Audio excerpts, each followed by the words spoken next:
About 100 years ago, in another 10 years from now, it will be 100 years since the transfer of power took place in Mecca. After the Ottoman Turkish rule over Mecca and Medina, which lasted for almost 400 years, an Arab Spring came to the Arab world. And as usual, it was a European-engineered Arab Spring, a Zionist-engineered Arab Spring, which injected the virus of Arab nationalism, in consequence of which Sharif al-Hussein, the Ottoman-appointed Sharif of Mecca, rebelled against the Ottoman rule in 1916.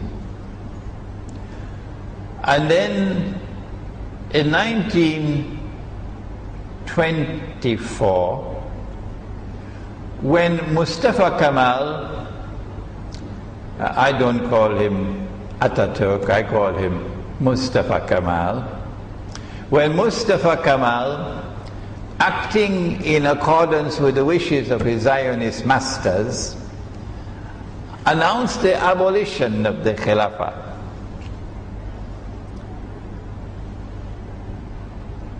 An attempt was made to bring the Khilafah back to the Arab world, where it should have been, in the heartland of Islam. The Khilafah started in Medina.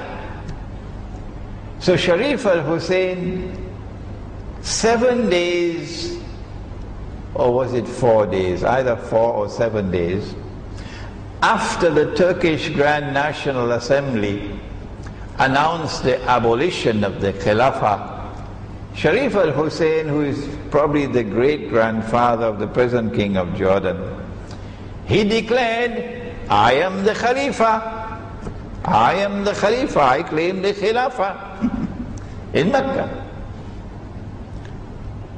Well, this was a positive move.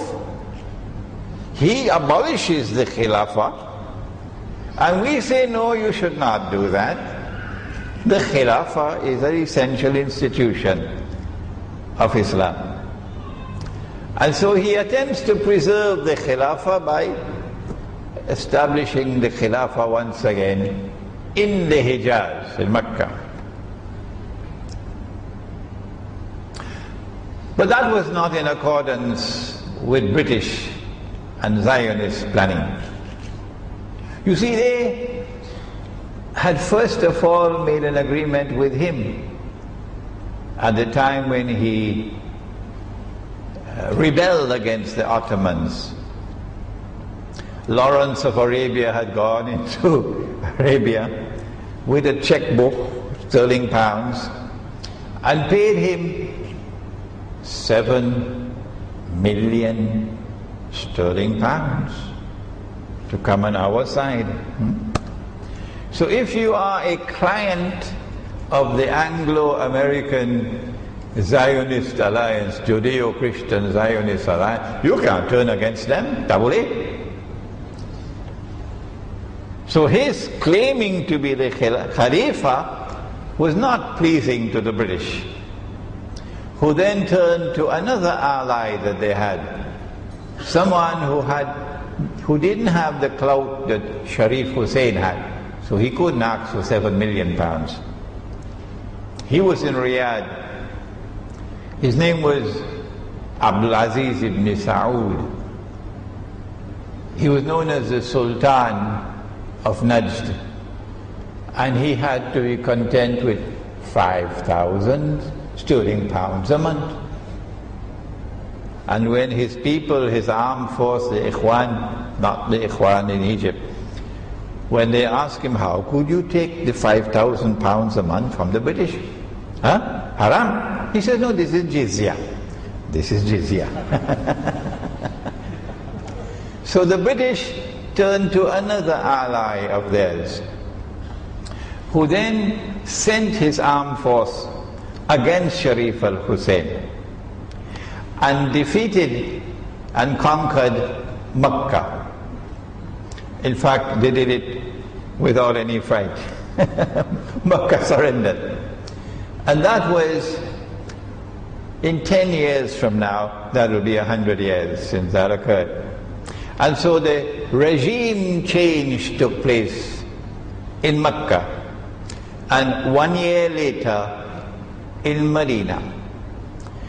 And Makkah and Medina now come under Arab rule. Arab rule.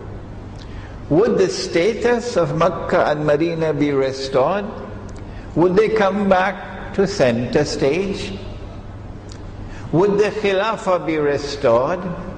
Would Abdul Aziz ibn Saud, who has made an alliance with the Wahhabi movement, and I do not use the term Wahhabi in any pejorative way, no, would they restore the Khilafah? You must be making a joke.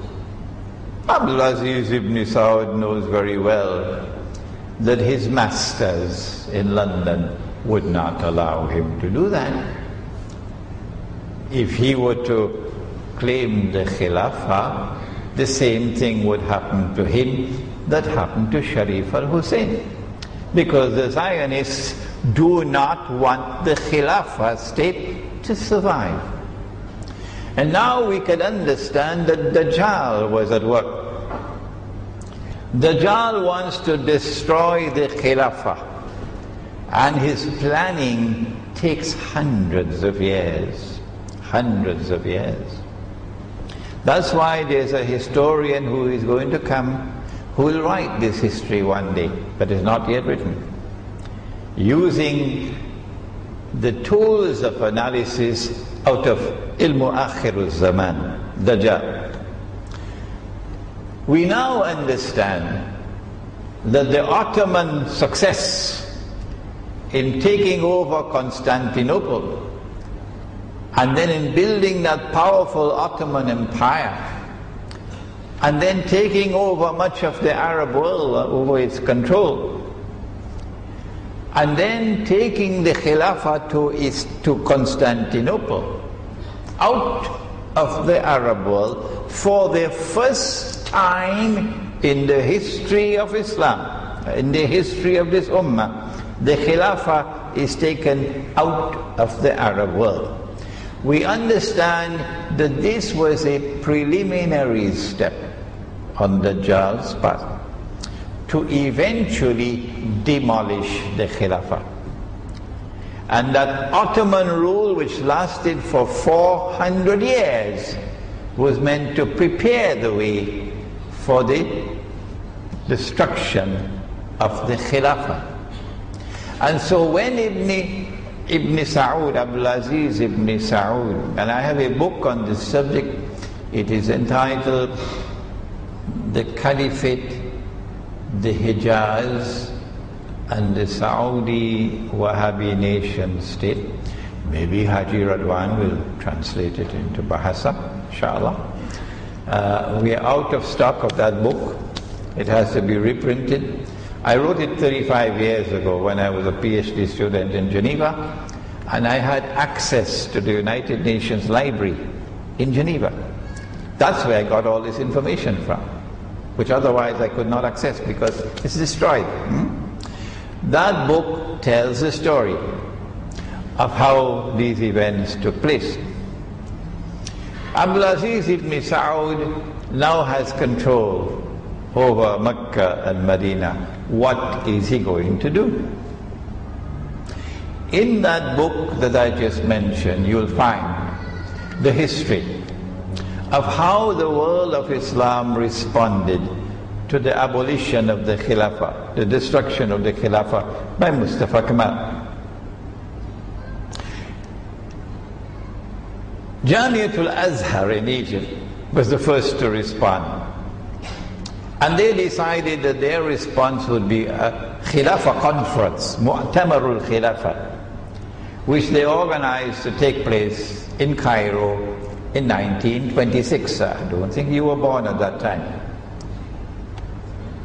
But Abdulaziz ibn Saud then decided to sabotage the Cairo conference, because the Cairo conference was organized to restore the Khilafah.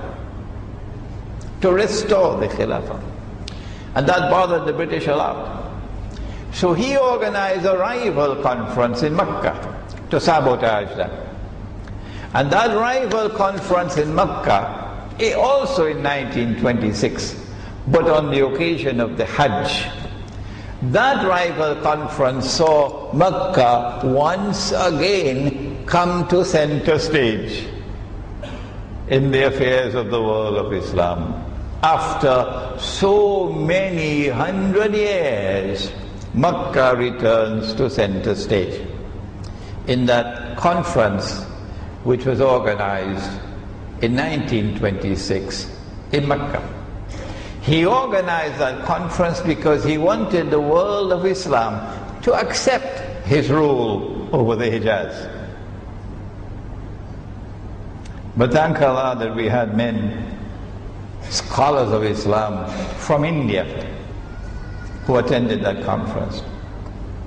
Like Maulana Muhammad Ali Jawhar rahimahullah. And the Maulana stood up and faced the king to his face and rejected his claim. And when the Indian Islamic scholarship stood up and declared their position, that no, the Hijaz does not belong to you, then the rest of the conference, including the Saudi delegates, could do nothing. And so the effort failed. That was Makkah.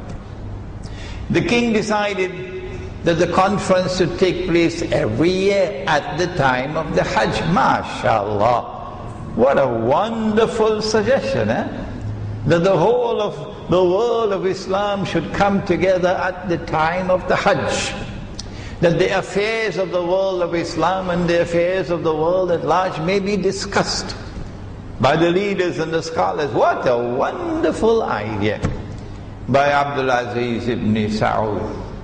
But because the conference said to him, no, we don't recognize you, that was it. The conference was never held again in Mecca. So Mecca now begins to recede back again, no longer occupying any position of significance.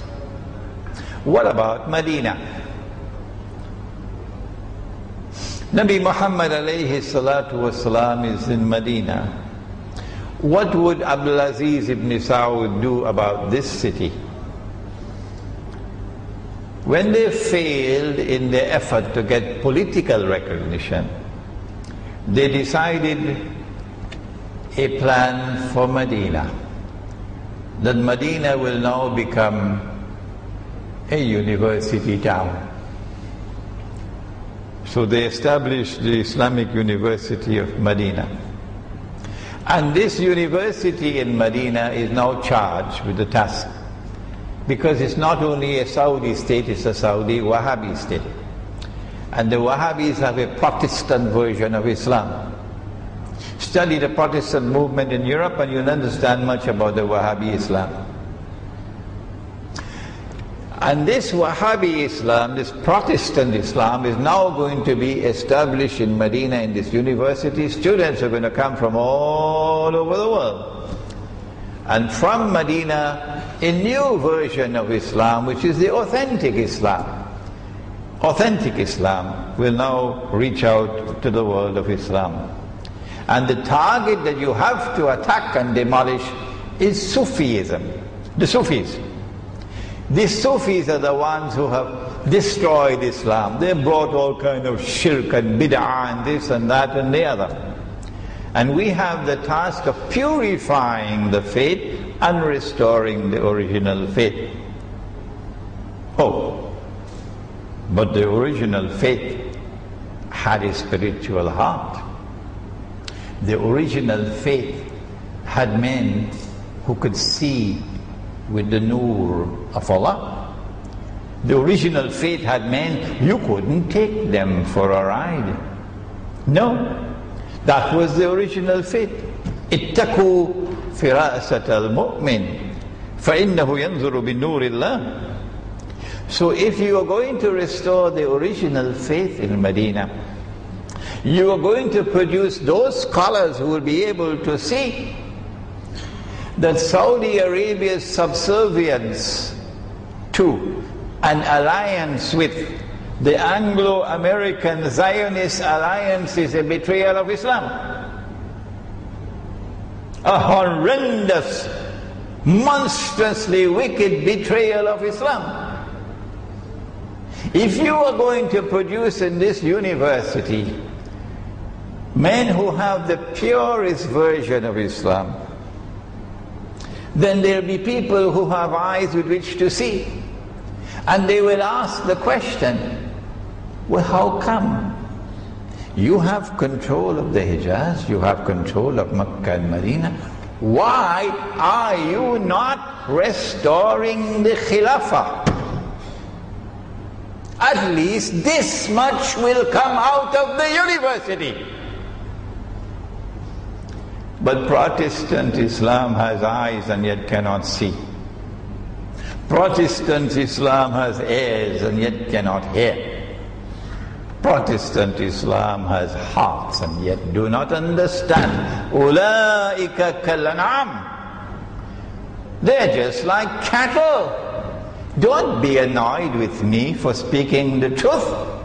If you had any integrity, then for the last 70, 80 years, you would have been raising your voice in Mecca and Medina and calling for the restoration of the Khilafah. If you had any integrity, you would have denounced the Saudi regime for their subservience to and the alliance with the wicked, the monstrously wicked Anglo-American Zionist alliance, Judeo-Christian alliance. Allah in the Quran has prohibited Muslim alliance with a Judeo-Christian alliance. بعد أعوذ بالله من الشيطان الرجيم يا أيها الذين آمنوا لا تتخذوا اليهود والنصارى أولياء بعضهم أولياء بعض. Do not take such Jews and do not take such Christians, not all Jews, not all Christians. Do not take such Jews and do not take such Christians as your friends and allies, who themselves are friends and allies of each other. The Quran is referring to this Judeo-Christian Anglo-American Zionist alliance. And if you become their allies, as Saudi Arabia has done, as Kuwait has done, as Qatar has done, so many others, وَمَن يَتَوَلَّهُم مِّنكُمْ فَإِنَّهُ مِنْهُمْ. Whosoever from amongst you turn to them for friendship and alliance, you've lost your Islam. You now belong to them. And Allah does not provide guidance for a people whose trademark is wickedness. إِنَّ اللَّهَ لَا يَهْدِي الْقَوْمَ الظَّالِمِينَ. And so the university town was dust in your eyes. The claim that this is the pure Islam was dust in your eyes, because it was Protestant Islam all the way in Medina.